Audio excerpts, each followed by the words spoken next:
All right, don't like government-run healthcare, better watch what you say about it, because the government certainly is watching you. The Office of the President's Health Czar is now asking folks to report any disinformation on healthcare to the White House. Eric Erickson of RedState.com calls it the president's own domestic spying program. I don't understand this, Eric. What are they doing? Well, the White House has asked citizens to forward emails from their neighbors and friends that have what they consider misinformation about the health care plan. And I'm not exactly sure what the White House is going to do with those email addresses. What's misinformation? If you don't like it, they're going to glean that to be misinformation? I guess so. I've been forwarding to the White House everything I've gotten from the Democratic National Committee.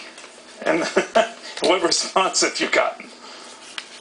Nothing. This is troubling. It's also potentially unlawful, Neil, that the Privacy Act prohibits the government from collecting information about individuals who are engaged in their First Amendment rights, but yet the White House is doing it anyway. But, I try to give the benefit of the doubt here, Eric, saying there's something I'm missing here. And, I'm not the sharpest tool in the shed, so that distinct possibility exists. So I'm giving the benefit of the doubt. I'm thinking, well, if you want to know what they're saying out there about the program, and you might call it misinformation, you might say, boy, we got to counter this perception that we're going to drop private care, or we're going to drop this. Whether it's true or not, I'm just saying, they want to hear all these arguments and be able to challenge them.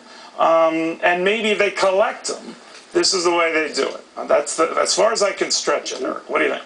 Well, I guess you could say that, but I mean, they really don't have to look very far. Just go to a local congressional town hall and they're getting the same questions from people.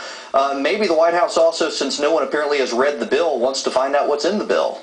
Now, I'm beginning to wonder whether all this is too little too late. I mean, if we're seeing from Quinnipiac and other polls that support for this thing is dying, obviously it's more than just the mob against it.